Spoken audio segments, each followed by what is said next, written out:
ጤና ይስጥልን ተከበራችሁ የሬዲዮ ቤተሰቦችና አድማጮች ዕለቱን ዜናዎች እናሰማችኋለን። ዜናው የምናሰማችሁን ሀብታሙ አስፋና ታምሩ ገዳንን ባለንበት ሰዓት አቆጣጠር የዛሬ ሚያዝያ 23 ቀን 2018 ዓ.ም ዜናዎችን ከማሰማታችን በፊት አርዕስተ ዜናውን እናስቀድማለን።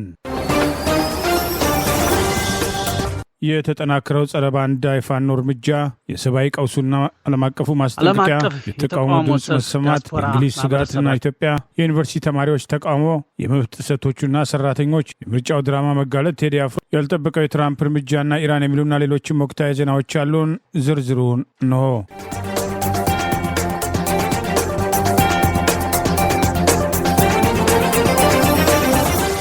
የአማራ ፋኖ ብሔራዊ ንቅናቄ ምኒልክ ህዝብ ባንዳ ሚሊሻዎች ላይ ያነጣጠረ እርምጃ ወስዶ ድል ተቀዳጀ። የመከላከያ ሰራዊት አባሉ የተደረገበትን ከበባ በመስበር አንድ ስናይፐርና አንድ ክላሽ ይዞ ፋኖን መቀላቀሉ ተገለጸ። የአማራ ፋኖ ብሔራዊ ንቅናቄ አፋብን ወሎ ቤት አማራ ምኒልክ ህዝብ 101ኛ ኮርና 104ኛ ኮር በቅንጅት የጠላት ተላላኪ በሆኑ ባንዳ ሚሊሻ ስብስቦች ላይ የወሰዱትን ጥቃት ተከትሎ ድል መቀዳጀታቸውን ዛሬ ሚያዝያ 24 ቀን 2018 ይፋ ባደረገው መረጃ አስታወቀ።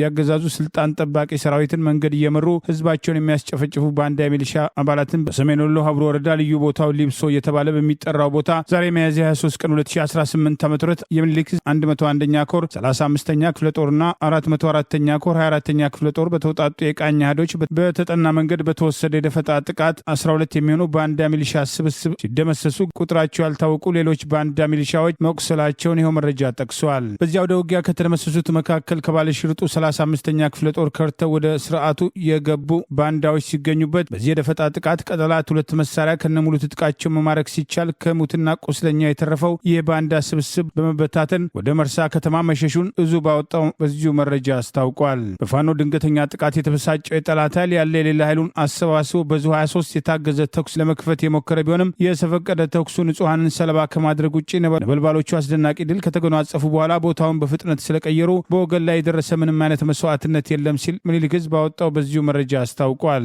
ይህ በእንዲህ እንዳለ የፋኖን የምህረት ጥሪ በመቀበል ያገዛዙ ስልጣን አስጠባቂ ሰራዊት አባል የተደረገበትን ከበባ በመስበር አንድ ስናይፐርና አንድ ክላሽ በመያዝ ፋኖን መቀላቀሉን ምኒልክ ዛሬ ሚያዝያ 23 ቀን 2018 ባወጣው ተጨማሪ መረጃ ገልጿል። አፋብን ወሎ ቤት አማራ ምኒልክ 303ኛ ግዙፉ አሳምነው ኮር አካል የሆነው 14ኛ ክፍለ ጦርን የተቀላቀለው ስናይፐር ተኳሹ የመከላከያ ሰራዊት አባል በሶስት አቅጣጫ የተደረገበትን ከበባ በመበጣጠስ ፋኖን መቀላቀሉ ተገልጿል። ዛሬ ሚያዝያ 23 ቀን 2018 በዋግምራ ብሔረሰብ አስተዳደር ዞን ደሃና ወረዳ አዚላ ከተማ ላይ መሽጎ ከሚገኘው ያገዛዙ ስልጣን አስጠባቂ ጦር ይሄው መከላከያ አባል የብልጽግና አገዛዝ ለስልጣኑ መጠቀሚያ ከለላ እየሰጠ የሚገኝ ይሄው መከላከያ አባል የብልጽግና አገዛዝና ለስልጣኑ መጠበቅ ከለላ እየሰጠ የሚገኘው ስልጣን አስጠባቂ ሰራዊት አባል መሆኑ እንደጸጸተውና በአማራ ህዝብ ላይ ለሚደርሰው ግፍና መከራ ተባባሪ ያልሆንም በማለት ፋኖን የተቀላቀለው የአገዛዙ የደቡብ ዕዝ 204ኛ ኮር 39ኛ ክፍለ ጦር 1ኛ ሬጅመንት 3ኛ ሻምበል አባል ሲሆን ፋኖን በመቀላቀሉ ታላቅ ህሊናዊ ረፍት እንደተሰማው መናገሩን ይኸው መረጃ ጠቅሷል።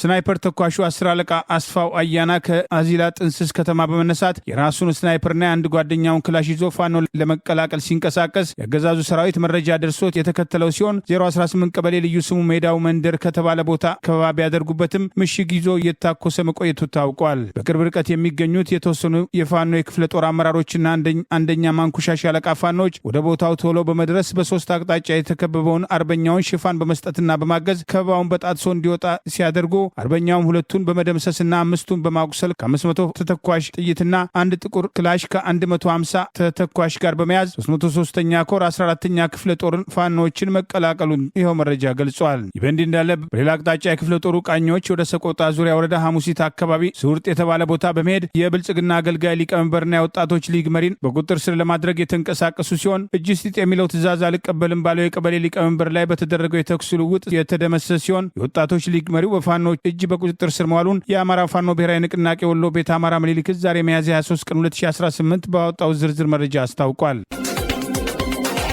በኢትዮጵያ ውስጥ በተፈጥሯዊና ሰው ሰራሽ ችግሮችም ሳቢያም ከ100,000 በላይ የሚቆጠሩ ዜጎችም ባለፉት 4 ወራት ውስጥ ብቻ ቀያቸውን ለቀው መፈናቀላቸውን ዓለም አቀፉ የስነ ህዝብ ተቋም በእንግሊዝኛው ምህጻረ ቃል UNFPA አስታወቀ።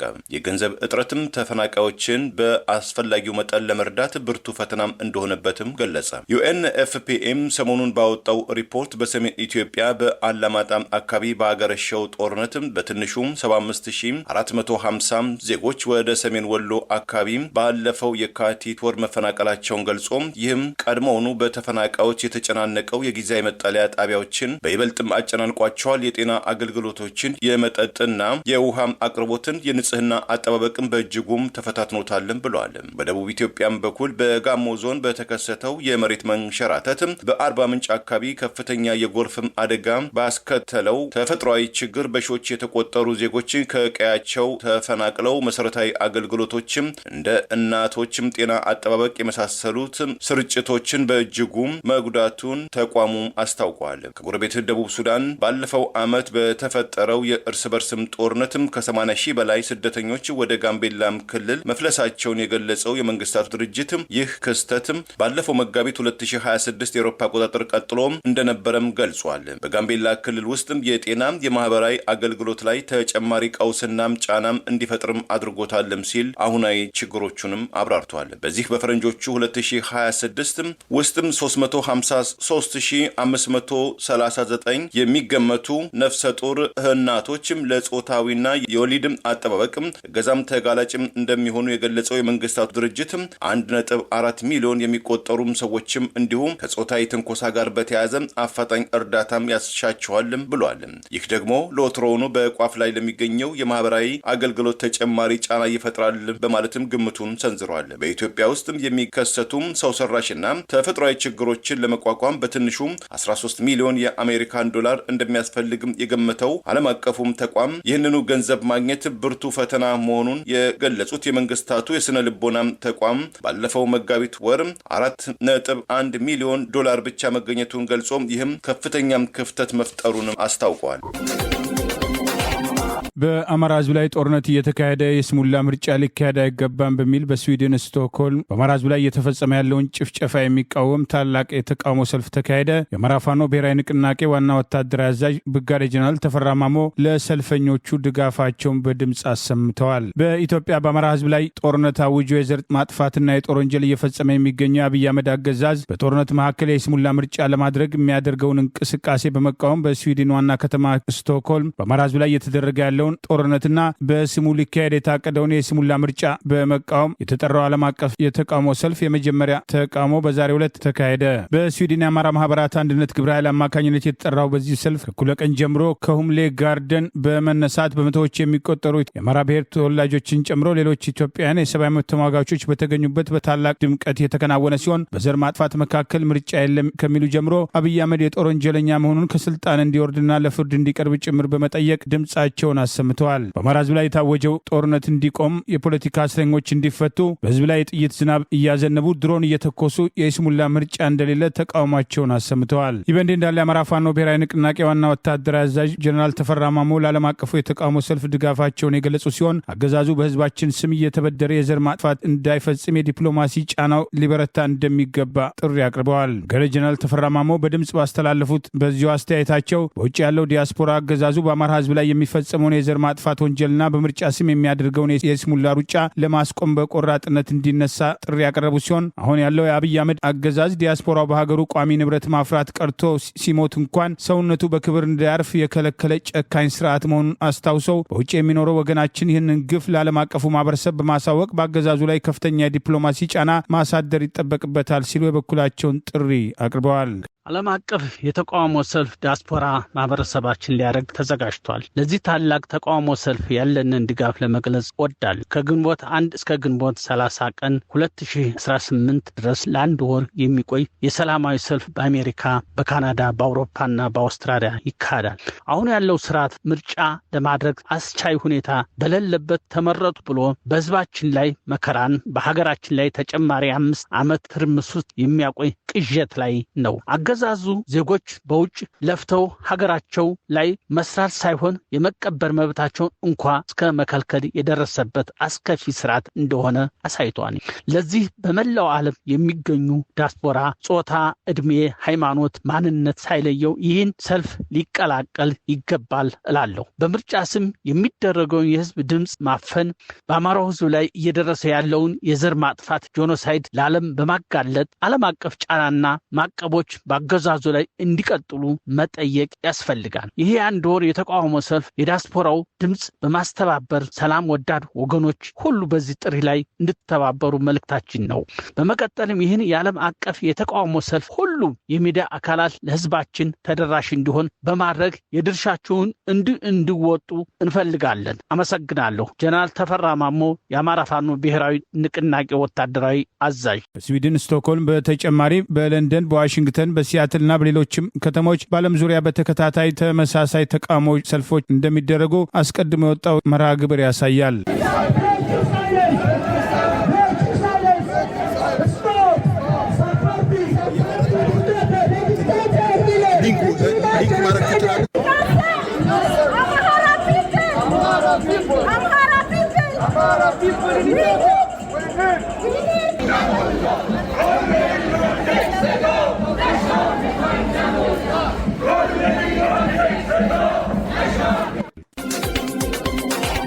የእንግሊዝ መንግስት በሰሜን ኢትዮጵያ በትግራይ ክልል አሁን ላይ የሚታየውን አዳዲስ ክስተቶች በቅርበት እየተከታተለ መሆኑን በመግለጽም የፖለቲካዊና የጸጥታ ውጥረቶች በአስቸኳይ እንዲረግቡ ሲል አሳሰበ። አዲስ አበባ በሚገኘው በኤምባሲው በኩል ባሰራጨው መግለጫ የሚመለከታቸው አካላትም የትጥቅ ግጭትን ማቆም ስምምነቱን አተገባበር በተመለከተ በአስቸኳይ ወደ ውይይት እንዲመለሱም ጥሪ አቅርበዋል። የኢትዮጵያ አንጻራዊ ሰላም ሊያናጋ የሚችል ማንኛውም እንቅስቃሴም ተቀባይነት እንደሌለው ያመላክታል ያለው መግለጫው ከሰላም ስምምነቱ መንፈስና ማዕቀፍ ውጪ የሆኑ ድርጊቶች የእንግሊዝ መንግስትም እንደማያበረታታም አስታውቋል። ይህ የዲፕሎማቲክ ማሳሰቢያም የተሰጠው በሰሜን ኢትዮጵያ ያለው የፖለቲካ ፍጥጫም ዳግም ወደ ለየለት ግጭት ሊያመራ ይችላል የሚለው ዓለም አቀፋዊ ስጋትም አይሎ በቀጠለበት ወቅትም ሲሆን ሁኔታውም ከቁጥጥር ውጪ ሆኖ ዳግም ጦርነት የሚቀሰቀስም ከሆነ ውጤቱ ለትግራይ ክልል፣ ለመላው ኢትዮጵያ እንደዚሁም ለሰፊው የምስራቅ አፍሪካ ቀጠና ጭምር እጅግም አውዳሚ እንደሚሆን ኤምባሲው በጥብቅ ማስጠንቀቂያው ላይ ገልጿል። ይህንን ተከትሎ የሚመለከታቸው አካላትም ከጥፋት መንገድም ተቆጥበው በፕሪቶሪያው የሰላም ስምምነት ማዕቀፍ መሰረትም ለሰላማዊ ውይይትም ቅድሚያ እንዲሰጡ የዓለም አቀፍ ማህበረሰብም ግፊቱን አጠንክሮም ይቀጥልም ሲል አሳስቧል። በተያያዘ ዜናም ስልጣናቸውን በሰላም አስረክብ የተባሉት የትግራይ ጊዜያዊ አስተዳደር ፕሬዚዳንት ሌተና ጀነራል ታደሰ ወረደ እኔ የማስረክበው ነገር የለም ሲሉም ተደምጠዋል። ስልጣናቸውን በሰላም ካስረከቡ ችግር ይገጥማቸዋል በሚል ከህወሓት በኩልም ጫና የበረታባቸው ጀነራል ታደሰ በወቅታዊ ጉዳዮች ላይ ተጨማሪ ማብራሪያም የሰጡ ሲሆን ጀነራሉም ስልጣናቸውን እንዲያስረክቡ ከህወሓት በኩል ለቀረበላቸው ማሳሰቢያም በሰጡት ምላሽም እኔም ማስረክበው ነገር የለም፣ ይህ አጥፊ አካሄድም ተገቢ እንዳልሆነ እየገለጽኩኝ ነው፣ የለም በዛ መንገድ እንሄዳለን ካሉ ግን እንደፈለጉ ያድርጉም ሲሉም ተደምጠዋል። ትግራይ ላይ እያንዣበበ ካለው አደጋም አንጻር የኔ በፕሬዝዳንትነት መቀጠል አጀንዳ አይደለም ያሉት ሌተና ጀነራል ታደሰ ወረደ የኔ ፍላጎት ይህ ህዝብም ከጊዜያዊ አስተዳደርነት ወጥቶ በመረጠው መንግስት ሊተዳደር ማየት ነው ሲሉም የጥፋት ጊዜ እየመጣ መሆኑን ጠቁመዋል። ሌተና ጀነራል ታደሰም ምንም እንኳን የትግራይ ላይ የጥፋት አደጋ አንዣቧል ቢሉም ነገሮች ከቁጥጥር ውጪ ሆነዋል ብዬም ፌዴራል መንግስቱም ጣልቃም እንዲገባም ጥሪ አላቀርብም ሲሉም ተደምጠዋል። በሰሜን ኢትዮጵያ በትግራይ ክልል ያገረሸው የጦርነት ደመናም ያሳሰበው የአውሮፓ ህብረትም ተፋላሚ ወገኖች ወይም የፕሪቶሪያው ፈራሚ አካላትም ከጦርነት በመለስም በውይይትና በስምምነትም ነገሮችን በእርጋታም እንዲመለከቱ ሲል በትላንትናው ዕለትም ማስጠንቀቂያ አዘል መግለጫ ማውጣቱን መዘገባችን ይታወሳል። በኦሮሚያ ክልል አምቦ የዩኒቨርሲቲ ተማሪዎች ዛሬ አደባባይ ላይ ወጥተው ተቃውሟቸውን አሰምተዋል። ለተቃውሞ መነሻ ከምግብ አቅርቦት ጀምሮ የተለያዩ አስተዳደራዊ በደሎችና ለመማር ማስተማሩ አስፈላጊ የሆኑ ቁሳቁሶች ሳይሟሉ ከፍተኛ ሙስና መስፋፋቱን በመቃወም ድምጻቸውን አሰምተዋል። ሌሎች የዩኒቨርሲቲ ተማሪዎችም ተመሳሳይ ጥያቄና ሌሎች መሰረታዊ ጥያቄዎችን በማንሳት ተቃውሞውን ሊቀላቀሉ ይችላሉ የሚል ግምት አይለዋል። waan hin qabneef sirnaan barachaan jirru mootummaan bakka jiru የአምቦ ዩኒቨርሲቲ ተማሪዎች ዛሬ በርከት ብለው አደባባይ ላይ በመውጣት በዩኒቨርሲቲው አስተዳደር እየደረሰባቸው ያሉ በደሎችን፣ የምግብ ጥራቱ ከጊዜ ወደ ጊዜ እያሽቆለቆለ መምጣቱ፣ ሙስና መስፋፋት፣ ለትምህርት ቤቱ አስፈላጊ የሆኑ የምርምር ግብዓቶች አለመኖር ጨምሮ ያለባቸውን አስተዳደራዊ በደልና ያልተመለሱ ጥያቄ ጥያቄዎቻቸውን ጭምር በተቃውሞ ያሰሙ ሲሆን ከዩኒቨርሲቲው ግቢ በመውጣት ወደ ከተማ ሊያደርጉት የነበረውን እንቅስቃሴ በፖሊሶች የኃይል እርምጃ ወደ ግቢ እንዲመለሱ መደረጋቸው ታውቋል።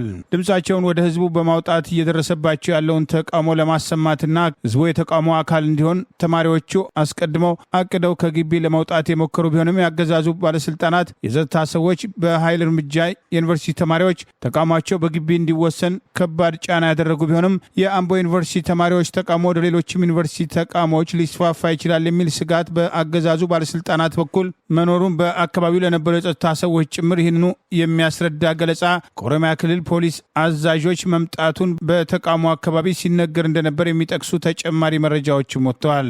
ዩኒቨርሲቲ ተማሪዎች የምግብ ጥራቱ ከጊዜ ወደ ጊዜ እየቀነሰ ለተማሪዎች ምገባ የሚውለው ገንዘብ በሙስና እየተበላ አስፈላጊ የሆኑ የምርምርና የትምህርት ግብዓት ቁሳቁሶች ከጊዜ ወደ ጊዜ እየተመናመነ ዩኒቨርሲቲው ባዶ የሆነ የዩኒቨርሲቲው ሆስፒታል ጭምር መሰረታዊ አስፈላጊ የሆኑ ቁሳቁሶች እንደሌሉትና ይህም በመማር ማስተማር ሂደቱ ላይ ከፍተኛ ችግር መፍጠሩን በተቃውሞ ድምጻቸው ማሰማታቸው ታውቋል።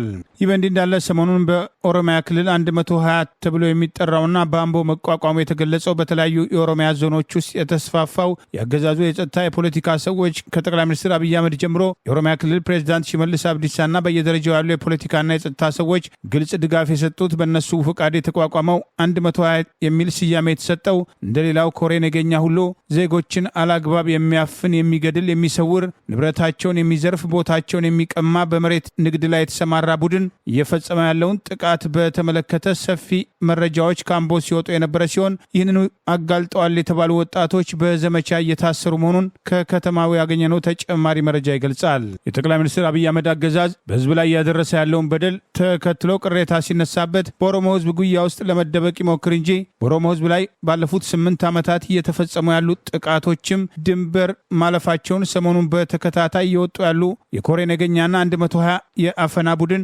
በጠቅላይ ሚኒስትሩ መልካም ፈቃድ ጎን ለጎን በትይዩ የተደራጀ አደገኛና ህገወጥ የማፈያ ቡድን መሆኑን የቀድሞ የኦሮሚያ ክልል የካቢኔ አባል ዶክተር ሚልኬሳ ሚዳጋ ማጋለጣቸውን በዝርዝር መዘገባችን አይዘነጋም። የፋኖ አመራር በዓለም አቀፍ ደረጃ የሚደረጉ ሰልፎችን ኢትዮጵያን በመቀላቀል በጋራ ድምጻቸው እንዲያሰሙ ጥሪ ያቀረበ። በሸዋ አገዛዙ ባንዳዎች ላይ ያነጣጠረ እርምጃ መወሰዱ ተገለጸ። የአማራ ፋኖ ብሔራዊ ንቅናቄ አፋብን ተቀዳሚ ምክትል ሊቀመንበር አርበኛ መከታው ማሞ ዛሬ በስዊድን ስቶክሆልም ጀምሮ እስከ ግንቦት 30 ቀን 2018 ዓ.ም ድረስ ለሚቆየው ዓለም አቀፍ የተቃውሞ ሰልፍ ሁሉም ኢትዮጵያን በሰልፉ ላይ እንዲሳተፉ የበኩሉን ጥሪ አቅርበዋል። በዓለም አቀፍ ደረጃ በታወጀው የተቃውሞ ሰልፍ እንቅስቃሴ የኢትዮጵያ ሕዝብና በውጭ የሚኖሩ ኢትዮጵያን በአንድነት ድምጻቸውን እንዲያሰሙ ያስታወቀ ሲሆን ይህ ተቃውሞ የግለሰብ ሳይሆን የፍትህና የነጻነት ጥያቄ መሆኑንም በአጽንኦት ተናግረዋል። በአገር ውስጥ እየደረሰ ያለውን በደልና ጭቆና ለዓለም አቀፉ ማህበረሰብ ግልጽ ማሳወቅ እንደሚገባም ጠቅሷል። የአማራ ፋኖ ብሔራዊ ንቅናቄ ህዝብን ህልውና ትግል ወደ ላቀ ደረጃ ለማሸጋገርና ዲፕሎማሲያዊ ጫናዎችን መፍጠር ለውጥ እንደሚያመጣ ያመለከተው የአፋብን ምክትል ተቀዳሚ ሊቀመንበር አርበኛ መከታው ሰልፉ በታቀደለት መንገድ በስነ ምግባርና በታላቅ ዝግጅት እንዲከናወን እያንዳንዱ ኢትዮጵያ የሀገሩን ባንዲራና የትግል አልማውን አንግቦ በየሄደበት አደባባይ ሁሉ እውነቱን እንዲመሰክር ጥሪያችን እናስተላልፋለን ብለዋል። ሰላም ጤና ይስጥልኝ። አርበኛ መከታው ማሞ ነኝ።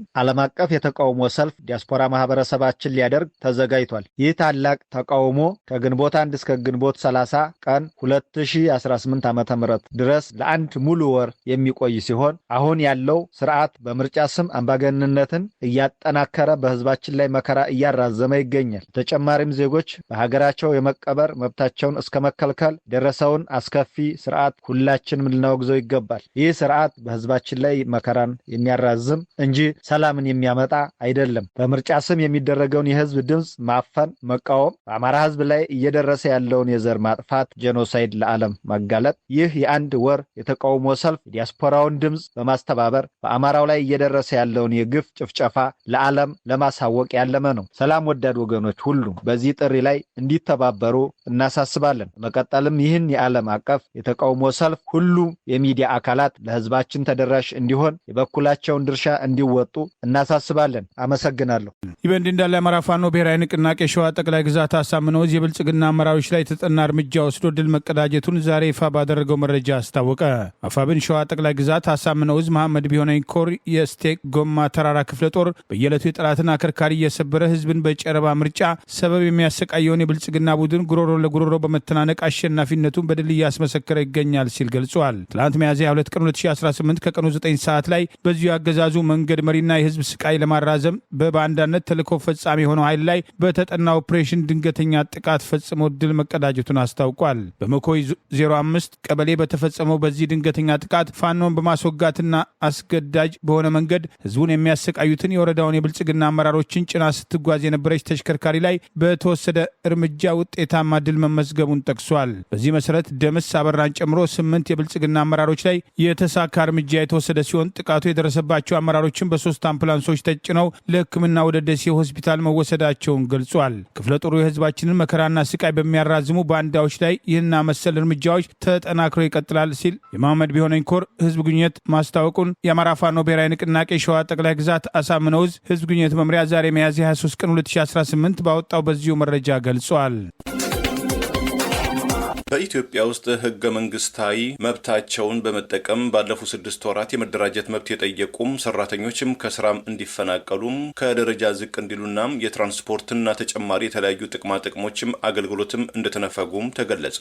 የኢትዮጵያ ሰራተኞች ማህበራት ኮንፌዴሬሽን ኢሰማኮ እንዳስታወቀው ባለፉት 6 ወራትም በሰራተኞችና በአሰሪዎች መካከል የተከሰቱ 471 ግጭቶችን ለኮንፌዴሬሽኑ ቀርበው 95 በመቶዎቹን በውይይት እንዲፈቱ ማድረጉንና በውይይት እና በመነጋገር መፈታት ያልቻሉትን 5 በመቶም ወደ ፍርድ ቤትም እንዲላኩ ማድረጉን ገልጿል። ሰራተኞችም ህገ መንግስታዊ የመደራጀት መብታቸውን ተጠቅመው ሲደራጁ ወይም ለመደራጀትም ሲያስቡ በአሰሪ ተቋማት ወይም የተቋማቱ መሪዎችም ከስራ መባረር ከደረጃም ዝቅ ብለው እንዲሰሩ የተገለጸው በዓለም አቀፍ ደረጃም ለ137ኛ በኢትዮጵያ ደግሞ ለ51ኛ ጊዜ ዛሬ መጋቢት 23 ቀን 2018 ዓ.ም የሚከበረውን የዓለም ሰራተኞች ቀን ወይም ሜይዴይን የሰራተኛው መብትም መከበር ለኢንዱስትሪ ሰላምና ለምርታማነት መሰረት ነው በሚል መሪ ቃል በአዲስ አበባም ሲከበር መሆኑም ተገልጿል። የኢትዮጵያ ሰራተኞች ማህበራት ኮንፌዴሬሽን ኢሰማኮ ፕሬዝዳንት አቶ ካሳሁን ፎሎ ለሰራተኞች ምቹ የስራ ሁኔታ እንዲፈጠር ማድረግ የኮንፌዴሬሽኑ ዋነኛ ተግባር መሆኑን ጠቅሰው ይህንን ለማድረግ የሚያስችሉ 2600 ማህበራት መቋቋማቸውንም ተናግረዋል። ከነዚህ ማህበራት ውስጥም 218 ያህሉ ባለፉት 6 ወራት የተቋቋሙ መሆናቸውን የገለጹትም ፕሬዝዳንቱ ከ3000 በላይ የሚሆኑ ሰራተኛ ማህበራት የማደራጀት እቅድ መኖሩንም አክለዋል። እንደ ፕሬዝዳንቱም ገለጻ አሰሪዎች የሰራተኞችን የመደራጀትና የመደራደር ሰብአዊና ህገ መንግስታዊ መብትም እንዲያከብሩም ጥሪ የቀረበም ሲሆን የህግ አስፈጻሚው አካላትም ሆነ ብለው የሰራተኞችን መብትም የሚጥሱ አንዳንድ ብልሹ አሰሪዎችን በህግም እንዲጠየቁ እንዲደረጉ ሲሉም ጥሪ አቅርበዋል። ኢትዮጵያም ለመንግስታትም አስተዳደር ሰራተኞችም የመደራጀትና የመደራደር መብትን የሚሰጡ ስምምነቶችን ወይም ኮንቬንሽን 87 እና 98 እንደ በ1955 ዓ.ም ያጸደቀች ቢሆንም እስከ አሁን ድረስ ወደ ተግባር ልታወርደው አለመቻሏም ተገልጿል።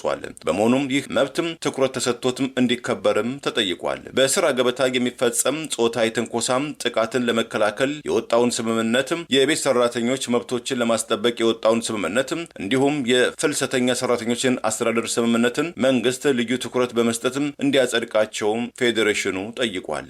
የኢትዮጵያ አሰሪዎች ማህበር ኮንፌዴሬሽን ምክትል ፕሬዝዳንት ዶክተር ዳዊት ሞገስ በበኩላቸው ዝቅተኛ የደሞዝ ወለል እንዲወሰን አሰሪዎች እንደሚፈልጉም የገለጹ ሲሆን ለምሳሌ ከቡና ምርት ጋር ተያይዞ የአውሮፓ ህብረት ባወጣው አዲስ ህግ መሰረት ኢትዮጵያ ዝቅተኛ የደሞዝ ወለል የማትወስን ከሆነ ከ2 ዓመት በኋላ ወደ አውሮፓ ህብረት አባል ሀገሮች ምርት እንዳታስገባ የምትከለከልበት እድል ሊኖር እንደሚችልም አስጠንቅቀዋል።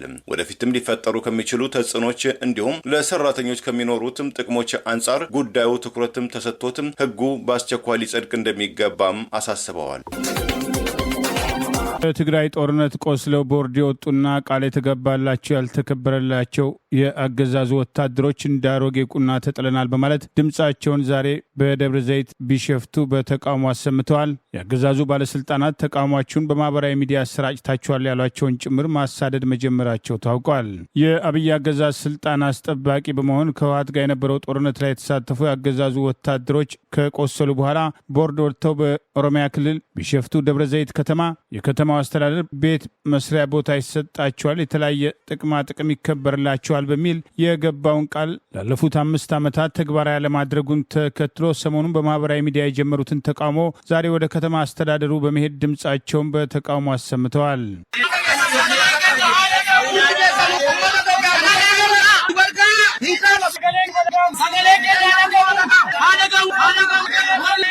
ቀደም ሲል በማህበራዊ ሚዲያ ከነዚህ ወታደሮች መካከል የ10 አለቃ ኢዮብ ዳንኤልን ጨምሮ ወታደር በመሆኔ ይቆጨኛል፣ ዛሬ እንደ ቆሻሻ ዕቃ ተጥለናል በማለት በተደጋጋሚ በማህበራዊ ሚዲያ ላይ እየደረሰባቸው ያለውን በደል ያገዛዙ ባለስልጣናት የገቡትን ቃል ወደ ጎን በማድረግ እንደ ቆሻሻ እንደሚቆጥሯቸውና ሀሳባቸውን ጭምር ማድመጥ የሚፈልግ ባለስልጣን እንደሌለና ከዚህ አልፎ በማህበራዊ ሚዲያ አስተያየት መስጠቱን ተከትሎ ማህበራዊ ሚዲያ ያጋራው አስተያየት በጀዋር መሐመድ ማህበራዊ ገጽ መጋራቱን ተከትሎ የአካባቢው ጸጥታ ኃላፊዎች ሳይቀር ደውለው ከቲክቶክ ገጹ ላይ እንዲያጠፋ ማስገደዳቸውን፣ ነገር ግን የፈለገው ቢመጣ ሀሳቤን አላጠፋም በማለት በተቃውሞ የዘለቀ ሲሆን ዛሬ በተደራጀ መንገድ እነዚህ ወታደሮች በከተማው አስተዳደር ጽህፈት ቤት በመገኘት ድምጻቸውን አሰምተዋል።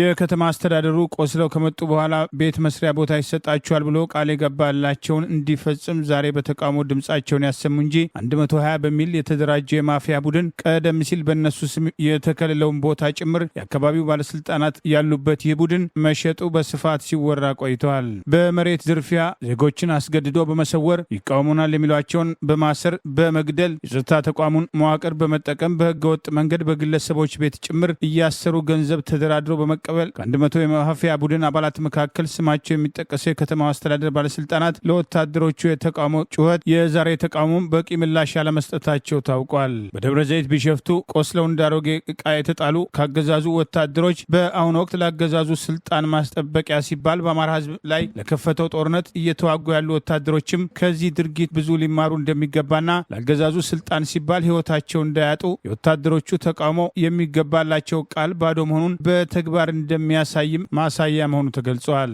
እኔ አስለቃ ኢዮብ ዳንኤል እባላለሁ። በትግራይ በተደረገው ጦርነት 2013 ዓ.ም በተጎዳን እኛ በቦርድ አባል ለኔ ብላችሁ ነው እንዴ ሲገኝ ደግሞ ለኔ ብላችሁ ነው እንዴ መከላከያ ሰራዊት አባል የሆናችሁ ለኔ ብላችሁ ነው እንዴ እንደዚህ የቆሰላችሁ እያለን ሲያዋርደን ቆይቷል። ግን ይሁን እንጂ እነሱ ደግሞ ወደ ሌላ አላማ እየወሰዱ ነው። የኛም ባለፈው በቢሾፍቱ ከንቲባ ባደረግነው ቪዲዮ ጀዋር መሐመድ ያንን ቪዲዮ አግኝቶ እንዴት እንዳገኘ አላውቅም ፖስት አደረገ እና የቢሾፍቱ ከተማ ጸጥታ ቢሮ እየደወለብኝ ይገኛል። ይሄንን ቪዲዮ አጥፋ ለምን እንደዚህ ፖስት ካሉ በጣም ውርደት እኮ ነው። ከዚህ ባሰ ውርደት አለ እንደ የኢትዮጵያ ህዝብ። እኔ አሁንም በሞትም ብኖርም እኔ ማንንም አልፈራም ከእግዚአብሔር ውጪ።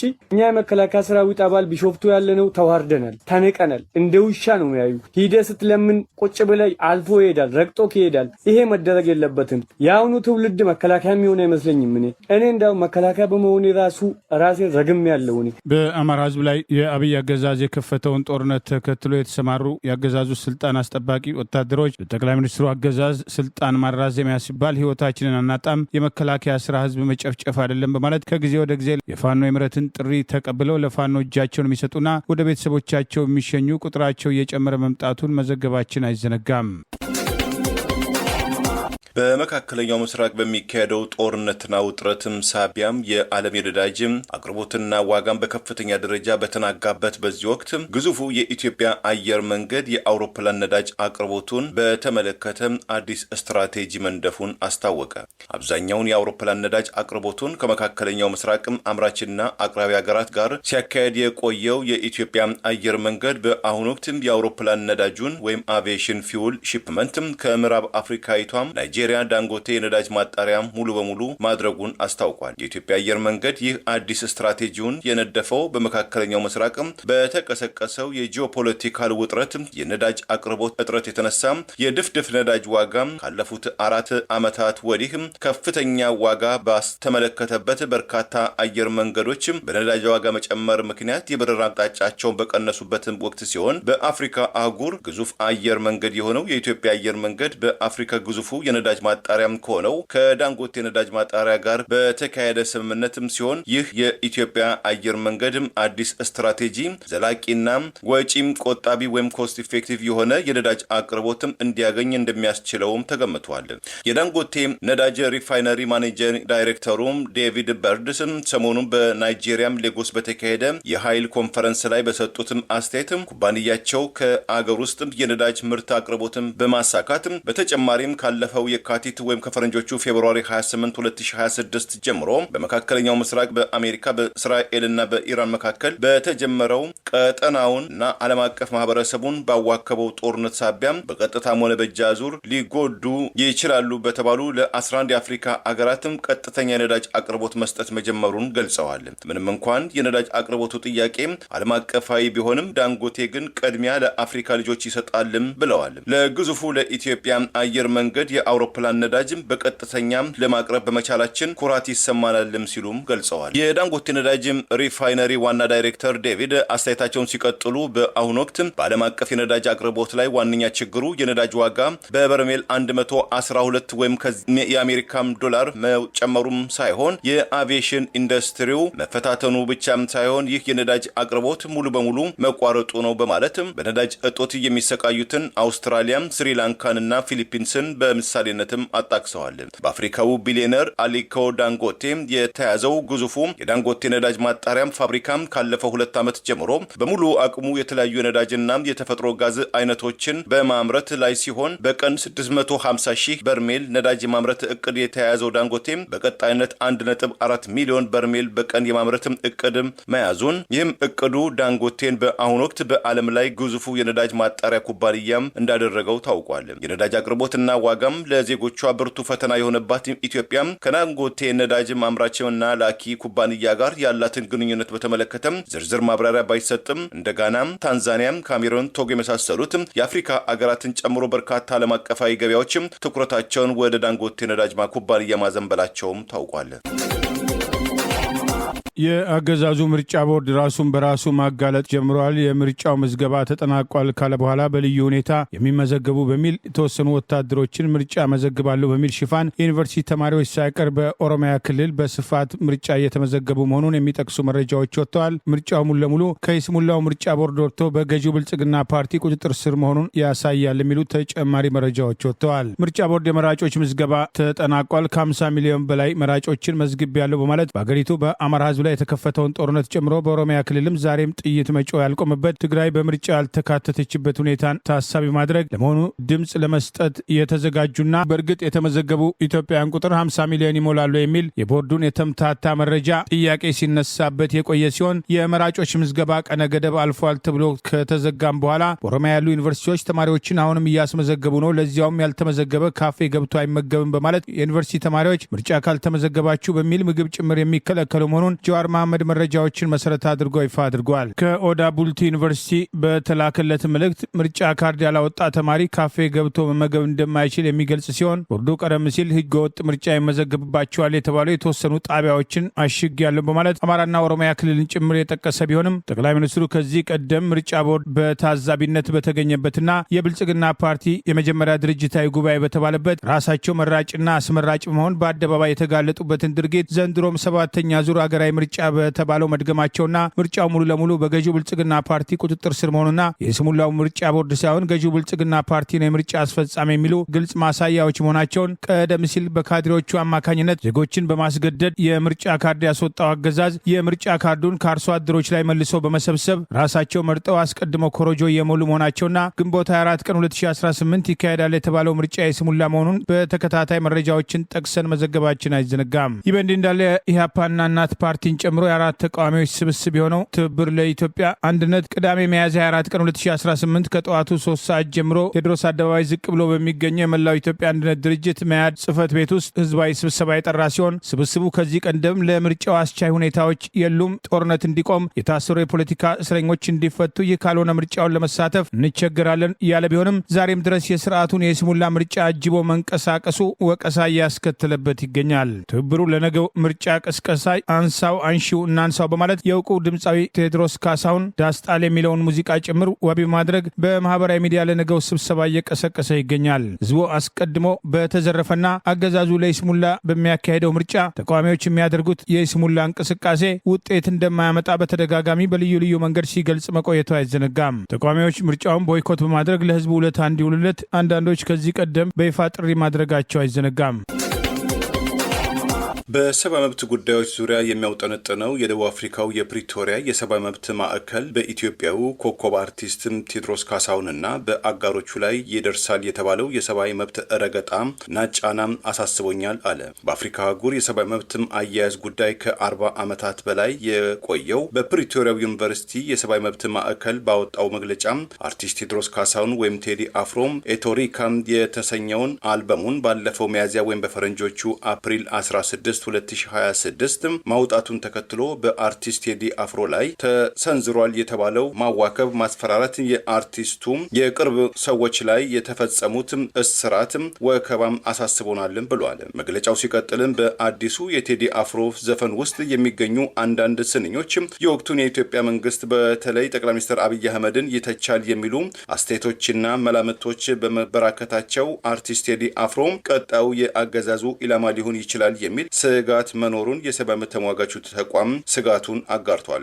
ባለፉት 2 አስርት ዓመታት ውስጥ በሙዚቃ ስራዎቹ ፖለቲካዊ፣ ማህበራዊ፣ ታሪካዊ፣ የህዝቦች ጉዳዩን፣ አንድነትን፣ አስተዳደርን ወዘተም የሚመለከቱ ዘፈኖችን ለአድማጮቹ ያቀረበው አርቲስት ቴዲ አፍሮ በአዲሱ አልበሙ በአገር ውስጥና በውጭ አገራት የሚገኙ ኢትዮጵያን መካከል ጠንካራና ትኩስ የመወያያ የመከራከሪያ ርዕስ በመሆን አማካኝነትም የተሰራጨው የቴዲ አፍሮ የሙዚቃ ስራው በአንድ ሳምንት ውስጥ ብቻ ከ100 ሚሊዮን በላይ ተመልካቾችን ማግኘት መቻሉን የጠቀሰው የሰብአዊ መብት ተቋሙ የቴዲ አፍሮ ስራዎች በዘመናዊ ኢትዮጵያ ውስጥ ወቅታዊ ትኩረትና ውይይት መሳብ ከቻሉ ጉዳዮች መካከል አንዱ ለመሆን በቅቷልም ብሏል። ከዚህም በተጨማሪ የቴዲ አፍሮ ረዳት ማናጀር የሆነችው ማህሌት ሰለሞን እና የቅርብ ጓደኛው ዩሱፍ ያሲን ካለፈው ሚያዝያ ወይም ከፈረንጆቹ አፕሪል 21 2026 አውሮፓ ቁጥጥር ጀምሮ ለእስራት መዳረጋቸው የአርቲስት ቴዲ መኖሪያ ቤት ያለ ፍርድ ቤት ውሳኔ ወይም ዋራንት ምሽት ላይ የጸጥታ ኃይሎች የፍተሻ ሙከራ ያደርጉበት ነበር። የሙዚቃ ስቱዲዮም ተበርብሯል። የጥበቃ ሰራተኛው ተደብድቧል። የአርቲስቱ የግል ንብረት የሆኑት ላፕቶፕ፣ የድምጽ ማጉያ ስፒከር፣ የሙዚቃ ስራዎቹ ያልተጠናቀቁ የሙዚቃ ውጤቶቹም ተወስዷል መባሉ ተገቢ ያልሆነ የሰብአዊ መብት ጥሰት ነው ብሎታል። በአርቲስት ቴዲ አፍሮ ላይ የተከናወነው ማስፈራራትና በቅርብ ጓደኞቹ ዙሪያ ሰሞኑን ተፈጽሟል የተባለው እስራትና ወከባ የተፈጸመው የአፍሪካ የሰብአዊ መብትና የሰዎች መብት ለአፍሪካውያን አርቲስቶች ነጻነት የሚያስከብር አዲስ ህግ ባለፈው መጋቢት ወይም በፈረንጆቹ ማርች 13 2026 ባወጣ ማግስት መሆኑም ጉዳዩን አሳዛኝ ክስተት ነው ብሎታል።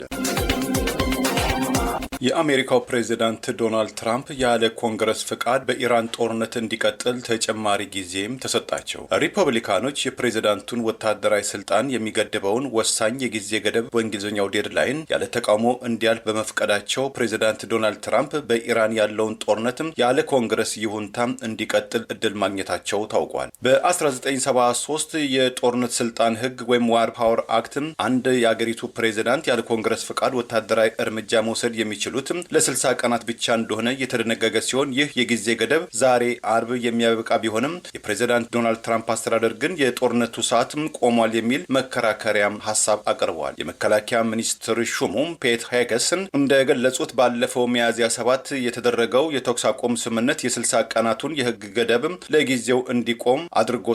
የመንግስት ባለስልጣናትም ከየካቲት 28 ጀምሮ የነበረውን ግጭት በይፋም አብቅቷል የሚል ትርጉም በመስጠትም ህጉ በአሁኑ ወቅት እንደማይሰራም ተከራክረዋል። ምንም እንኳን አብዛኞቹ ሪፐብሊካኖችም ከፕሬዝዳንት ትራምፕ ጎን ቢቆሙም ጉዳዩ በፓርቲ ውስጥ ልዩነት መፍጠሩም ተመልክቷል።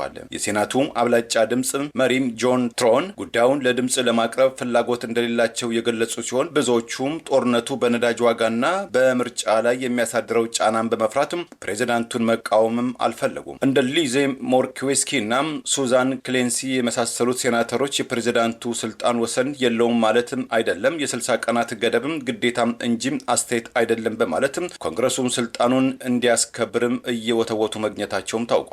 ኢራን በፓኪስታን አምባሳደሮች በኩል አዲስ የሰላም የውይይት ጥያቄ ለዋሽንግተን አስተዳደር ማቅረቧ የተሰማ ሲሆን ምንም እንኳን የውይይቱ ዝርዝር ይፋም ባይሆንም የኢራን የውጭ ጉዳይ ሚኒስትር አባስም አርቃቺ ዋሽንግተን በአሁኑ ወቅት የምትከተለውን የመስፋፋት ያሉትን አካሄድና የማስፈራራት ንግግርን የማታስተካክል ከሆነ ቴሄራን ከአሜሪካ ጋር ለዲፕሎማሲያዊ ድርድር በሯ ክፍትም አይሆንም ብለዋል። ባስም እንደገለጹት ንግግር መጀመር የሚቻለው አሜሪካ በኢራን ላይ የምታሳየውን ጠንካራ ጫናናም ዛቻም የታጀበ ንግግር ስታቆም ብቻ መሆኑንም አጽንኦት ሰጥተዋል። ይህ መግለጫቸው በሁለቱ ሀገራት መካከል ያለውን ወታደራዊ ፍጥጫ በከረረበትና በኢራን ላይ የቀረበው የ60 ቀናት የጦርነት ገደብ ውዝግብ በፈጠረበት ወቅት የሰጠ በመሆኑ ከፍተኛም ትኩረት መሳቡም ታውቋል። ለዛሬ ያሉን ዜናዎች እነዚህ ናቸው። ዜናውን ስታደምጡ ለቆያቸው የህብር ሬዲዮ ቤተሰቦችና አድማጮች ምስጋናችን ድረሳቸው። የህብር ሬዲዮ ኦፊሻል የዩቲዩብ ቻናላችንን ሰብስክራይብ ያላደረጋችሁ ሰብስክራይብ በማድረግ በተጨማሪም የደውል ምልክቱን በመጫን የህብር ሬዲዮ ቤተሰብ እንድትቀላቀሉ በአክብሮት እንጋብዛለን። እንደ ወትሮ ሁሉ የህብር ሬዲዮ ቤተሰቦች ፕሮግራሞቻችንን ላይክ በማድረግ ሼር በማድረግ አስተያየቶቻችሁን በመስጠት አብሮነታችሁን እንድትገልጹ በአክብሮት እንጠይቃለን። በድጋሚ እናመሰግናለን።